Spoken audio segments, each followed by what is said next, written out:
और बात करेंगे हमारी सोसाइटी में इर्द गिर्द बहुत से लोग ऐसे होते हैं जो कि इंसानियत के जज्बे से, इंसानियत की खिदमत के जज्बे से सरशार होते हैं, बहुत ज़्यादा सोशल वर्क करते हैं, ह्यूमैनिटी वर्क भी करते हैं और ऑब्वियसली वो किसी भी माशरे में अपनी एक मुनफरद आइडेंटिटी को कायम करते हैं by doing all of these things या इस तरह की सर्विसेज प्रोवाइड करके।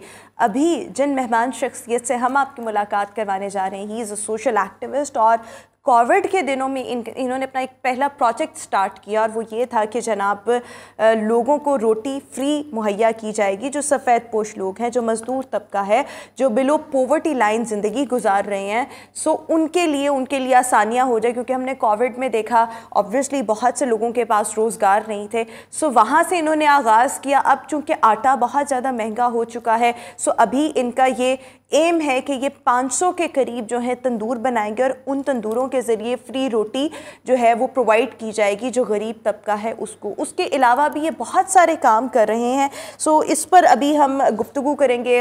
लोगों की शादियां भी करवाते हैं, ख़वातीन की शादियां भी करवा रहे हैं, उसके अलावा भी बहुत सारा ह्यूमैनिटी वर्क कर रहे हैं। हमारे साथ इस वक्त सोशल एक्टिविस्ट हाफिज़ ज़ुहैब तैयब हमें शो में ज्वाइन कर रहे हैं। Zuhaib, thank you so much, in a very good morning. So सबसे पहले आटा बहुत ज़्यादा महंगा है और एक आम आदमी, जो कि आम आदमी से मुराद जो गरीब तबका है, उसके लिए एक रोटी बेसिक ज़रूरत है। चीनी हो गई, घी हो गया, रोटी हो गई, वो चीज़ें इनके बगैर रहा नहीं जा सकता।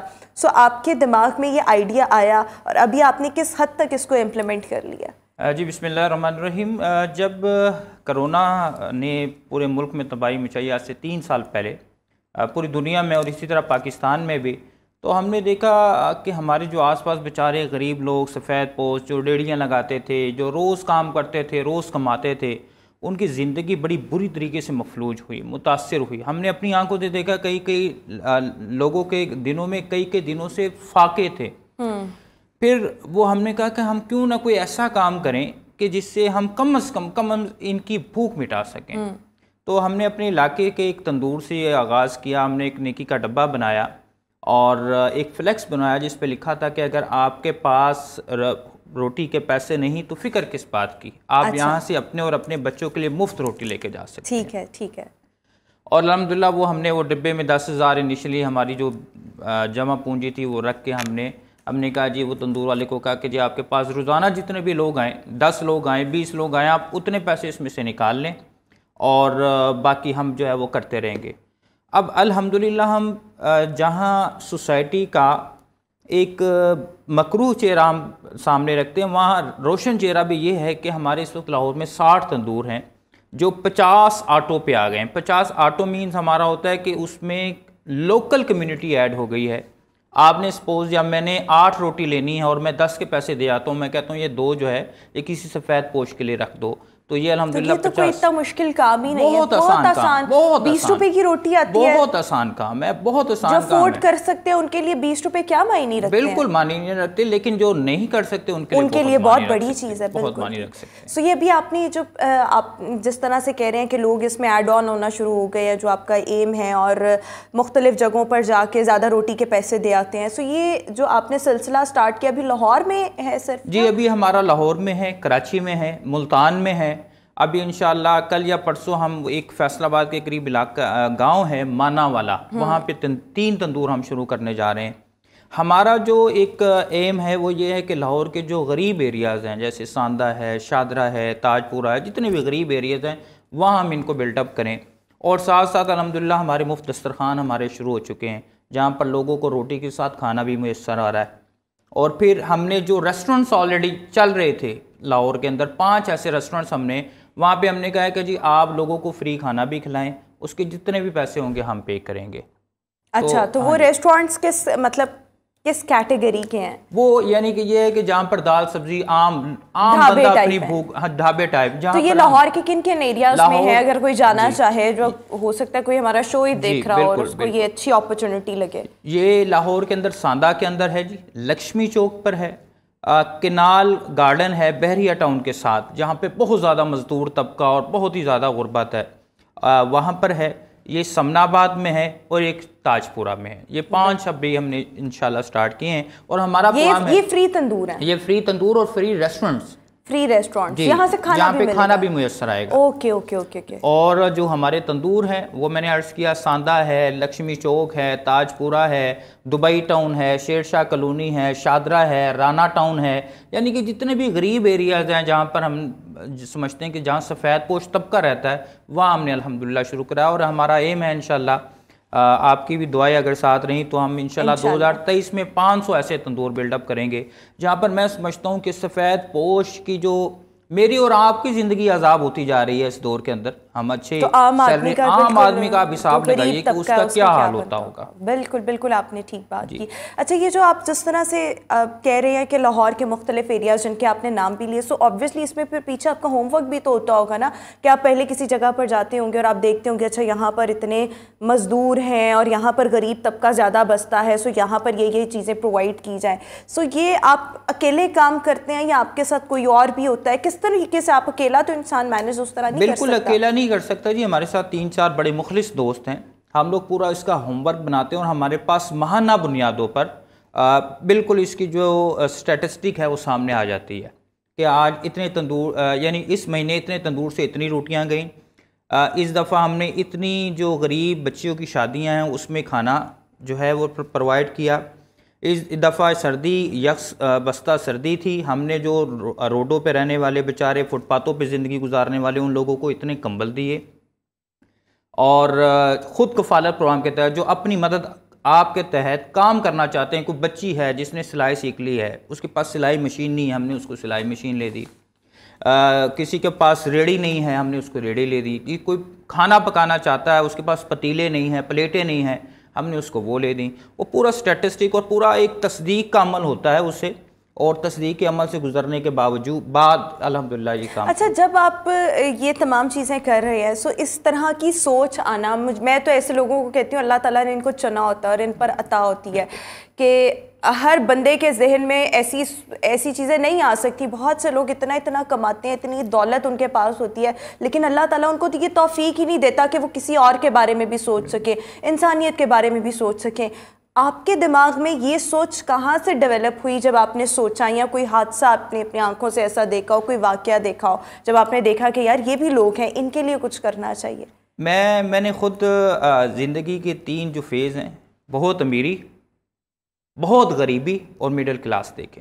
मैंने अपने करियर का आगाज़ चाय के होटल पर चाय बनाने से किया, पुरानी किताबों के स्टॉलों पर किताब बेचना और किताबों का एक बंडल उठाना, और फिर वो गुर्बत के दिन, मैं चूँकि सारे गुर्बत के अयाम से गुजरा हूँ, इन दुख इन कर्ब इन तकालीफ ने मुझे जो है वो सींचा है, पाला है, तो मुझे अच्छे तरीके से अंदाज़ा है कि गरीब इंसान की ज़िंदगी, और जो सफ़ेद पोश है, बिलखसूस गरीब तो फिर मांग लेगा, सफ़ेद पोश के साथ यह है कि वो हाथ फैलाने को मौत समझता है किसी के सामने। तो मैंने उनकी ज़िंदगी को बहुत करीब से देखा, और मैंने बचपन में ही, जब ये मैं इस दुख और तकलीफ़ से गुजर रहा था, उस वक्त ही अल्लाह से वादा किया था, अल्लाह अगर तूने मुझे दिया मैं तेरी मखलूक की। लेकिन अभी आपने कहा कि आपने अपनी ज़िंदगी में तीनों फेसेस देखे हैं, अमीरी भी देखी है, तो वो वाला जर्नी भी हमारे साथ शेयर। वो ये था कि जब वालिद साहब हयात थे अल्हम्दुलिल्लाह, तो वालिद साहब मेरे चूँकि प्रोफेसर थे, लेकिन उनकी भी ज़िंदगी दरवेशी में गुजरी। उन्होंने जितना कमाया वो लोगों को खिलाया, उनका भी दस्तरखान बहुत वसी होता था, और कोई घर शहर या कोई ऐसी चीज़ हम लोगों के लिए वो नहीं छोड़ के गए। लेकिन जब उनकी डेथ हुई, पता लगा कि ज़िंदगी क्या है, रिश्तेदारों का पता लगा, ज़िंदगी के थपेड़े खाए, और फिर वो जो एक शदीद गुर्बत जिसको कह लें आपके फाके हमने देखे, हमने गुर्बत देखी, हमने भूख देखी, हमने इफलास देखा, और वो जो उन दिनों के अंदर जो जद्दोजहद थी, फिर वो इंतहाई अमीरी, फौरी अच्छी अमीरी से उठकर गरीबी, और अब फिर हमने अपनी खुद अल्लाह के करम से दुनिया पैदा की, और अल्हम्दुलिल्लाह अल्लाह का फजल है। यानी कि आप उस खुद मराहिल से सारा गुजरे हुए हैं ना, तो फिर आप किसी का भी दर्द महसूस कर सकते हैं। वो बहुत अच्छे तरीके से आपको दर्द महसूस होता है कि हॉस्पिटल में जिन लोगों के पास पैनाडोल की गोली नहीं है ख़रीदने के लिए, उनका क्या हाल होता है, घरों के अंदर रोटी पकाने के पैसे नहीं हैं, उन लोगों का क्या हाल होता है, वो तकलीफ़ और बर्दाश्त क्योंकि मेरे ऊपर गुजरी हैं तो मैं उसको अच्छी तरीके से जान सकता हूँ। बिल्कुल ठीक हो गया। अच्छा, एक और चीज़, जब ये आप सारा काम कर रहे हैं तो इसके लिए ऑब्वियसली आपकी कोई बजटिंग वगैरह भी होती होगी, आप अपनी पॉकेट से करते हैं या मुखय्यर हजरात को आपने शामिल किया हुआ है, या इस कार खैर में अगर कोई और हिस्सा डालना चाहे तो उसके लिए क्या तरीका है? आपको याद होगा पिछली दफ़ा हम आपके प्रोग्राम में आए थे जब डेंगू के वार जारी थे और पैनाडोल शॉर्ट हो गई थी। बिल्कुल बिल्कुल। और हमने अल्हम्दुलिल्लाह पैनाडोल लेकर तकरीबन उस दौर में हमने कुछ 3.5 लाख रुपए की पैनाडोल जो है वो मुफ्त लोगों के घरों में कोरियर्स के ज़रिए, राइडर्स के ज़रिए, लोगों के ज़रिए, बिल्कुल बिल्कुल मुझे याद है, बड़ी अच्छी तरीके से गया था अल्हम्दुलिल्लाह, और बड़ी कंट्रीब्यूशन थी आपकी उस प्रोग्राम की इस सोसाइटी के अंदर, और बहुत अच्छे तरीके से हमने उसको मैनेज किया। हम कोई अपील नहीं करते, हम कोई जो है वो दरख्वास्त नहीं करते, हम 5 6 7 दोस्त हैं हम लोग, हम अपनी आमदनी में से इस सारा कुछ करते हैं, और ना कोई हम चंदा और ना कोई ऐसी कोई चीज़ जो है वो हम उसकी दरख्वास्त करते हैं और ना किसी से मदद मांगते हैं। हम अपनी मदद आपके तहत जो हमसे हो सकता है वो हम कर रहे हैं। लेकिन ये जो बहुत से लोग इस तरह से काम कर रहे होते हैं ना, उनका अल्टीमेट गोल ये होता है कि हम कोई NGO बना लें, कोई फलाही इदारा बना लें। आपका यानी ऐसा कोई? मेरा ऐसा गोल नहीं है, क्योंकि हमने NGOs के साथ काम करके देखा, फलाही इदारों के साथ काम करके देखा। भी हम सैलाब में गए थे, वहाँ हमने अपने तौर पर अपनी मदद के काम किया, लेकिन वहाँ हमने NGOs भी देखी। तो NGOs और इदारों को देखकर, बाज़ NGOs और इदारों को देखकर कराहत आती है कि वो सिर्फ नाम की जो है NGOs और इदारे हैं। मैं समझता हूँ कि जब बंदा NGOs की तरफ जाता है तो बंदा फिर काम नहीं कर सकता, फिर वो सिर्फ नाम है, दिखलावा है, शोशा है। हम चाहते हैं कि हम अपनी इस्तात के अंदर रहते हुए गरीबों की खिदमत लेकिन करें। अगर कोई बहुत अभी जिस तरह से लोग देख रहे हैं और वो चाहें कि वो भी आपके इस कार खैर में हिस्सा डालें, या बहुत से लोग ऐसे होते हैं जिनके पास उस तरह वक्त नहीं होता, पैसा वो स्पेयर करना चाहते हैं, वो आपसे रब्ता करें, आप उनको अपने साथ शामिल कर लेते हैं, उनके अमाउंट को शामिल कर? बिल्कुल, हम उनको अपने साथ शामिल करेंगे। हम इस सूरत में उनके साथ शामिल करेंगे कि हम ये चाहेंगे कि अगर आप साहिब इस्तात हैं, आप अपने इलाके के अंदर 5 तंदूरों को मुख्तस कर लें जहाँ पर गरीब आबादी है, वहाँ पर आप बजट जो है अपना वो हमें बताएं, हम आपकी उसी बजट से वो तंदूर वहाँ पर शुरू करवा देंगे।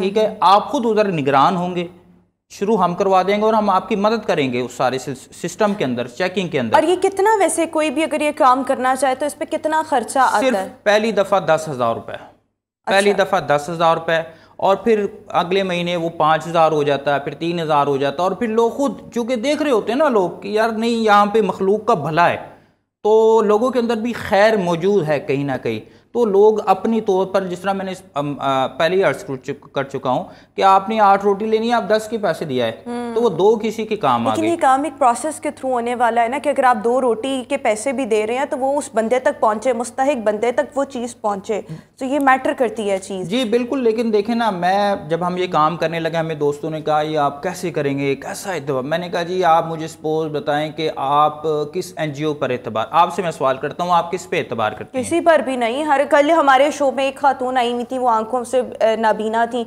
और वो कह रही थी कि मुख्तलिफ जगहों पर मेरी शक्ल दिखाकर NGO वाले पैसे अपनी जेब में डाल लेते हैं, और वो इतनी दुखी थी जिसकी कोई हद नहीं। अब यही अलमिया है ना हमारे यहाँ, यही अलमिया है। NGOs के पास अरबों रुपए का बजट है, अरबों रुपए का बजट है, लेकिन वो अपने शो शाह के अंदर करोड़ों रुपए खर्च कर लेते हैं, लेकिन किसी मुस्तहिक तक जो है वो नहीं पहुँचता। लेकिन मैं समझता हूँ कि अभी हमें यकीन करना पड़ेगा। हमने तंदूर वालों पे यकीन किया हमने पूरी उनकी एक ट्रेनिंग की। हमने उन्हें कहा देखो ये अल्लाह और गरीब का मामला है, उनको थोड़ा सा खौफ खुदा याद कराया।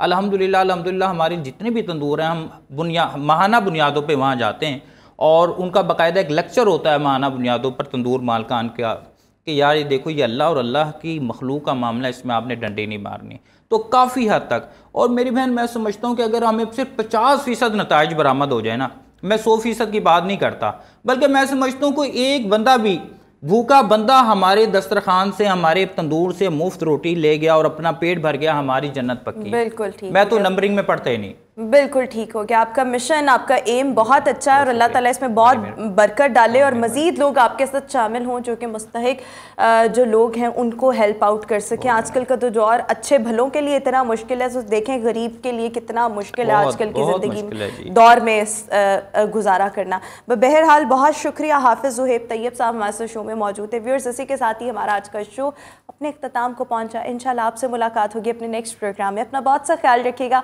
मुझे दीजिए इजाज़त। अल्लाह हाफ़िज़।